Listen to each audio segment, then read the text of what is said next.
Hello Class 5A, it's Lou Treleaven here broadcasting to you all the way from Pluto.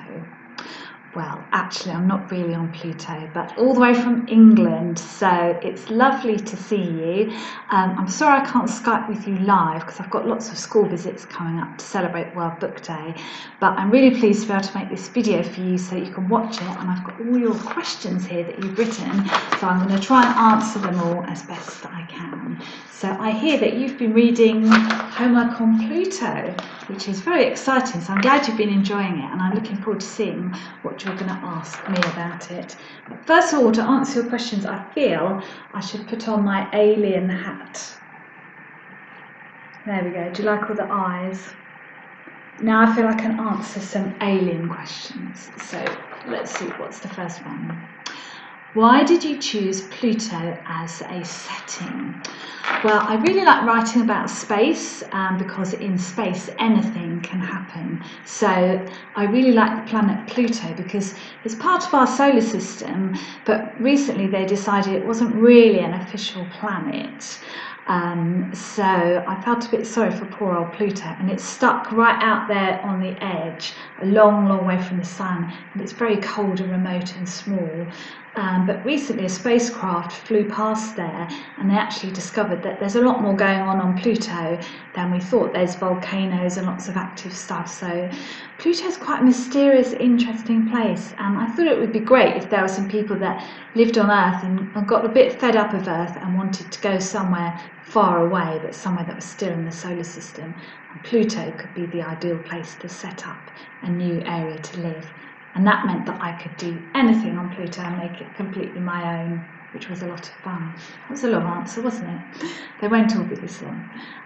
What inspired you to write Homework on Pluto? Well, Homework on Pluto is the sequel to Letter to Pluto, so I really wanted to carry on John's adventures, and I wanted to actually get John onto Pluto, because in Letter to Pluto he's writing to Straxy, and they have a very adventurous time trying to save Pluto from the dreaded rumble fruits. But I really wanted John to be able to go and enjoy Pluto for himself, so that's what happens in Homework on Pluto. But of course I had to make sure that he still kept up with schoolwork, so allowing him to write to Mrs. Hall with his homework allowed me to create a text to fill the book and have some exciting things happen. How do you come up with your alien words? Well, I love coming up with new words, so it's really a matter of just playing with the sound of the words and then deciding what fits. So something like whirly wang, it sounds like a sort of whipped dessert, and it sounds fun and interesting. And that's the great thing about having an alien setting for your story. You can make up all these words. Who was your favourite character and why? Oh, well, I like all the characters, but I think in this book I really like Little Sis because she gets carried away by the squitches, but she sees it all as a huge amount of fun, and I love how laid back and happy she is. And I wish I could be that relaxed. If I was carried off by a squitch, I think I'd be screaming my head off, so I admire her character. How were you discovered as a writer? Well, I've been writing for a very, very long time and sending my work off to publishers. So it's really one of those publishers finally saying yes. And it was a picture book that I wrote called Professor McQuark and the Ujima Flip, all about a crazy professor and her inventors. And that was the very first book I got published. So that sort of opened the door to having older children's work published. And it went on from there, but it did take many, many years for me to get my first yes. And a lot of hard work. I'm glad I stuck with it. How did you become a writer and why? Well, it was really just because I love reading so much, and I thought it'd be fun to try and be the person that creates the books and really get inside that world. I love the idea of creating something from nothing, just a blank page and a pen, and you can create different worlds, excitement, characters, anything that you like. So I love doing that, and I wanted it to be my job. Was it a challenge to write the books? It was a lot of fun. I'd say the first book was a challenge because I had to work hard on it to get it accepted by the publishers. once it had been accepted, and I knew that was a format that worked, it was easier to write the other books. And it did take a long time to do the pictures as well, but it was so much fun.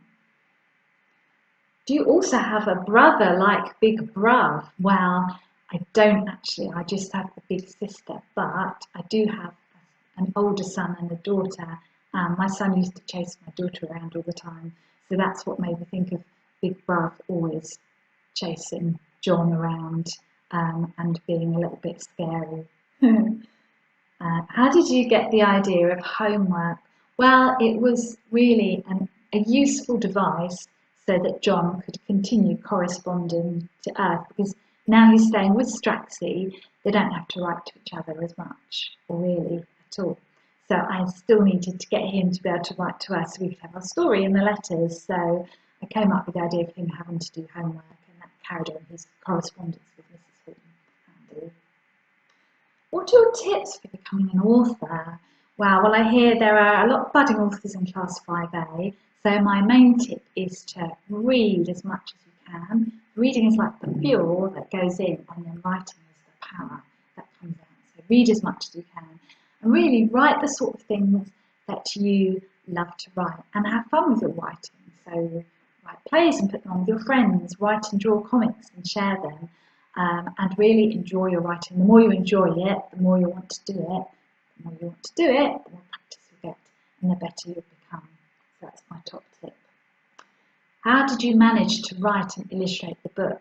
Well, it was quite time consuming, but you get a lot of help from your publishers. So I wrote the book, and then they marked sort of whereabouts they wanted the illustrations and what they wanted the illustrations of. So all I had to do was go through their list and draw the picture that they asked me to, and that really helped because I didn't have to make decisions about what to draw. I just had to come up with what they told me to do. And yeah, probably the longest thing was scanning in all the pictures and sending them to them, because I did them all on paper and pen. Some people do their illustrations digitally, straight onto laptop or tablet, but I do them with pencil and paper and then pen, so it did take quite a while to just get them to them. Are you ever going to publish a book and make a movie too? Wouldn't that be amazing to have a movie, one of my books? So you never know, I'll just have to wait for a movie maker to read one and decide that they want to make a film out of it. So who knows, fingers crossed for the future. It'd be great, wouldn't it? Will you make a book which would be homework on another planet? Imagine that, that would be great, wouldn't it? My book was a set homework on another planet. So again, we'll have to see what happens in the future with that one, but that would be amazing. What inspired you to create the Letters to Pluto trilogy? Well, it was really all started off with that first book, and in actual fact, it was a book that I wrote many, many years ago, and then I forgot about. I wrote it in a notebook, and then I found the notebook years later. It was just a few pages written, and I thought, oh, really enjoying this story. Let's see what happens next.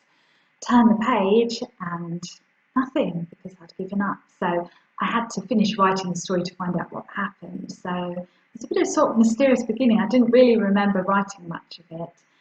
It was almost like it came out of nowhere, and I had to finish it. So that was the beginning of it all. Ooh, what are some of the struggles you have as an author? And some people say, where do you get your ideas, and is it a struggle finding ideas? And I find it's almost a struggle the other way. I have too many ideas and not enough time in which to write them all down. So I think it's a struggle to select which ideas to go with in the time that you've got, because you've then got to invest a lot of time writing the book. So you need to pick the strongest ideas, and that can be quite difficult. So I think finding time and picking the right ideas can be difficult, but it's all just so much fun anyway that it isn't really a struggle. Did you write stories when you were small? Yes, I did. All the time. I was always writing, and I've still got most of them today, which is great. Some of them are hilarious. A lot of them are just a few lines because I always gave up too soon. So it's nice to see the things that you wrote when you were younger and see how you've progressed. And some even have good ideas that you might go back 2 years later. You never know. Why did you choose the year 2317 for homework on Pluto? Well, some of you might have worked this out, but actually it was published in the year 2017. So I just tried to pick, I wanted to pick like a parallel date, but in the future. So I thought, well, I'll give us 300 years, then maybe we may have the technology to build spaceships which could enable us to explore and settle on other planets. So I don't know, let's see when we get to 2317, we'll see whether I was right or not. We'll get ourselves frozen and defrosted and woken up. We can have a look. Who was your inspiration for John from Homework on Pluto? Well, there wasn't really any one person, because when I started writing it, I don't think I had children then. So I think I just picked a character that I liked who would be fun to write about, sometimes a little bit naughty and cheeky, but adventurous and very loyal as well. So yeah, I don't really know where he came from, but I'm very fond of John. Where do you get the inspiration for the names of your characters? Well, John and Straxy were in the original draft that I found many years later, so I don't really remember naming them because it was so long ago. The other names, sometimes I use things that are from my past. So, for example, John's school on Earth is Northcross School, and that was a road that I used to live on when I was young. So some of the names are connected with things that mean something to me. And others are just ones that I like or I just think would suit the person. Like the teacher on Pluto's Mrs. Erdlepun, I just tried to think of an unusual name that maybe sounded a little bit alien-y. Yeah, so again, thinking up names is really fun. Have you written any adult books? Well, I've tried to a few years ago, but I just found that they weren't as interesting to write as children's books. You can't really be as silly, so I probably won't ever write any adult books. I mean, who knows, but I much prefer writing for children. What is it like being an author?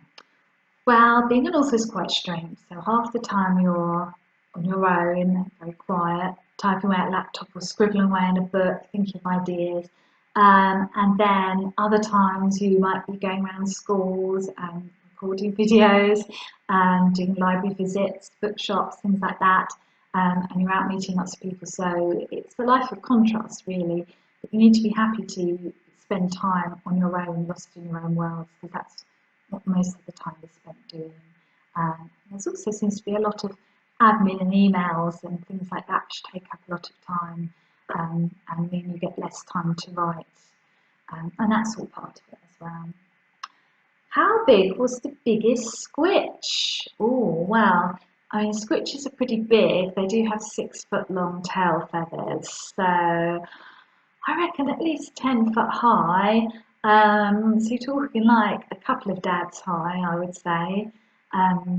Yeah, so pretty big. But I think on the whole, those squitches can be a bit grumpy. They're well-meaning birds and they wouldn't deliberately hurt you. So I think it'd be nice to have a few big squitches strutting around. So maybe we can get some down from Pluto to live on Earth with us and introduce them into the world here. That would be good. That was my last question. So it's been really nice answering your questions. Really interesting questions. You really thought about what to ask and I've had fun answering them as well. So I hope I've answered all that you need to know. Thank you very much. I'm so glad that you've enjoyed Homework on Pluto. And if you want to follow the story, there's Letter to Pluto is the first one, and now there's Teachers on Pluto as well, where Mrs. Hall takes control of Pluto and it doesn't actually go too well, as you might guess. So lovely to speak to you. Enjoy the rest of your term, and it's goodbye from me.